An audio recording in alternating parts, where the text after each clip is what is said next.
74 of 2019 was The School of Life and Emotional Education, narrated by Ellen de Botton. I'm assuming that Ellen de Botton has written it as well, as the other people that are the kind of that have come up with the School of Life. School of Life, if you've not heard of it before, it's like a YouTube channel, I think it started off that way, and they're like little short videos about emotional education. So I think basically this book or this channel in general has come out of, people being very intelligent in terms of knowledge, but in terms of emotional intelligence, people are quite underdeveloped. Ellen de Botton kind of says, in fact, I don't think he narrates the whole thing, which I was kind of like a little bit let down by, because I thought like that he would have done. I think it was narrated by somebody else as well, if I remember rightly, but I could be wrong. He kind of says that, most people are going around like no more developed than a small child is, and so that's why we have so much kind of like judgment from people and kind of conflicts, and people behaving in strange ways because they don't really, they haven't really developed and they don't really know themselves that well and stuff. It kind of like talks about how society neglects education into emotional development and kind of almost like ridicules the self-help industry as being like bogus and a bit weird and stuff. But people that are into self-help are seeking some kind of emotional development. They're aware that they are underdeveloped and that they need help in that area, and where else are you going to get it from? You have to kind of go into that self-help industry to kind of figure out like what is kind of going on in your emotional development, and I guess this book is kind of adding to that also. This book is different though, because it's not, some self-help can be quite not rooted in kind of, I don't know, like evidence-based or whatever. Some of it can be a little bit weird, a little bit kind of like spiritual. Not saying that spirituality is weird, but like some people are quite resistant to that, and people kind of word it differently and stuff.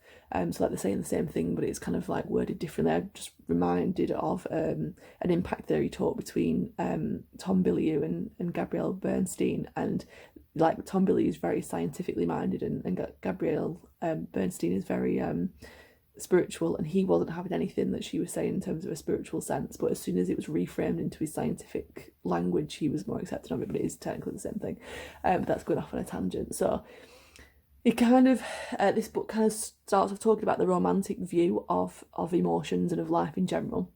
When we say romantic, I mean like the romanticised period of time when all the kind of romantic writers were in that time. Not just romantic as in, well, I guess it is like that as well, but basically that this idea that you should follow your heart and that you shouldn't really think about reason behind things and logic behind things is actually really detrimental to our well-being, and causes kind of disastrous choices because we don't think things through properly. And obviously we don't know that we really should be thinking our decisions through, because our education from the culture is that the romantic way of viewing things is the way that we should be viewing things, and that's as much as we are emotionally developed. So this is why divorce rates so high, and people aren't very successful in their marriages and things anymore, because they have this idea that romance is all that matters, and without actually thinking of the reasons behind it. Like, are you actually a good fit with that other person? Are you both making each other life situation better, or are you making it kind of worse? A lot of people criticize religion because obviously religion has its problems with dogmatic beliefs and things like that, but the religion was a really kind of needed teacher of emotional development, and people developed into adults because of the help of religion and the church, and secularization has kind of hastily tried to replace religion with culture, and have kind of said that, obviously I'm speaking metaphorically, personifying it, that you can replace religion with art and culture and things, but you can't. Like the Whitley example that's given is that you can't go into a museum having an existential crisis and expect somebody to kind of help you. Like, they'd probably take you away and say that you need some help in a hospital. But if you go into a church and say the same thing, you would get help. You would get help to, go through that situation and to develop emotionally. But you don't have that from libraries and museums. Like, secularization of society does not help with our emotional development. So we've got a huge kind of gap there.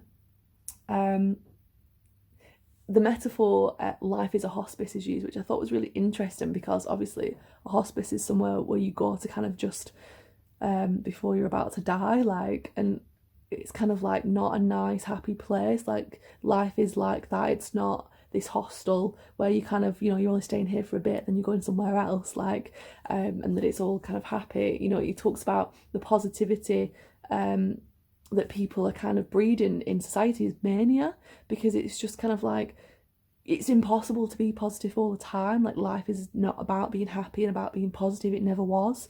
And this kind of like focus now in society is what's breeding all mental health issues, because we're thinking that we should be happy all the time when we're not. Because that's not a natural thing to be like that. And as well, like, you do get benefit from melancholy. Like, melancholy helps you to tap into your emotions and to understand what's missing and what's needed to fill in the holes that you might be feeling. If you never allow yourself to feel that and to experience that hurt and disappointment and anger and all those kind of negative emotions, because you're too busy covering them up and trying to be positive all the time, you're going to be sleepwalking through your life. You're not going to emotionally develop, and therefore you're not going to be happy. You're stopping yourself from being happy by kind of trying to be happy, if that kind of makes sense. What they also talk about is, I'm saying there because it's more than one person, it's more than Ellen de Botton, is that you can never trust your judgments of another person, because every judgment that you make is thwarted by your own trauma. You're viewing it through the lens of your own trauma. And so you have to kind of be charitable with your judgments of other people, and that, everybody is kind of like a child who is just kind of, if a child does something, you don't kind of think, oh, that child's evil, or like, you don't kind of like think horribly about a child, because a child doesn't know any better. But yet we seem to judge adults really badly, like as if they should know better, but their emotional development is no more than a child at times. So why are we viewing them so badly? Why are we not being charitable and more compassionate? Because, if they could help it, I'm sure they wouldn't be behaving like that. And so, if you think about people's weaknesses, what the suggestion is that they're also twinned with strengths. So you can't judge someone just based on their weaknesses. So, for example, the one that was given in the book was that somebody might be really bad at timekeeping, might be always late, but actually that might be twinned with them being very creative, and so that's a strength. So, you can't just see someone in light of their weaknesses. There's always an opposite to that is a strength. But if you view it as a weakness instead of viewing it as a twinned, then you're going to have a negative interpretation of that person, rather than the equal interpretation that it would be if you viewed both them, a strength and a weakness, together. There's also a discussion about how psychotherapy is really good for you, because in no human relationship can you ever have the relationship that you have with a therapist, because a therapist will give you undivided attention, they'll give you a completely non-judgment, and they'll act more as like a mirror to what you're saying. You'll never get that with anybody else. Even in a friend situation, a dear friend situation, they're always going to be looking at you through their lens of trauma. They're always going to be perhaps judging what you're saying unintentionally. So, you'd have to be with someone who was very emotionally developed to get a good relationship with them that would be like a therapist, because they'd be able to take themselves out of that situation and be objective, and that's quite difficult for us as human beings to do unless you're in that kind of therapy kind of relationship, because you have training and you kind of know how to do that. I'm not saying that everybody can't do that, but it's very rare for people to be able to do that.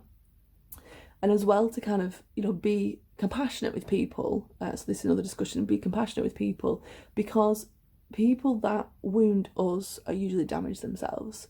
And so, by you wounding them again, if they don't understand that about themselves, they're not going to kind of be able to develop emotionally, because they're just going to be thinking that everyone's kind of getting at them without realising that they're giving out that not niceness. That's what's reflected back at them. It's their own behaviour rather than it coming from external things. There's an argument that if things are affecting us, if external things are affecting us, it's actually a reflection of what's affecting us from inside, and that we need to look at the inside before we take it as being caused by the outside. So it's a really good kind of introduction into emotional development. And if you've never kind of stopped and thought about yourself emotionally and how you are and how you respond to things, it's really interesting, and I definitely recommend it for that kind of, you know, level of analysis. I think if you are aware of these things, because you're open to investigating yourself in detail and looking at other sources and things, that you might find, like for me personally, I've watched a lot of the School of Life videos before, and I have listened to other books that are talking about human nature and talking about emotional development, because that's something that I've really been working on in myself for the past couple of years, because I've noticed a lot of things in myself that I've needed to develop, and so for me it was kind of surface, like kind of, you know, summing up kind of various things. So it was nice to listen to, but a lot of it I kind of was already aware of and already kind of believed in. And so for me, it was kind of just, you know, I would have wanted more from it, but obviously I understand that I'm not the person that it's aimed at. The person that it's aimed at is somebody who's perhaps not aware that their emotional development is perhaps the same as it was when they were a child, and they've not really got much further. They're not perhaps the adult that they should be at this point in their life, if they're older. So yeah, I'd kind of recommend it for that reason.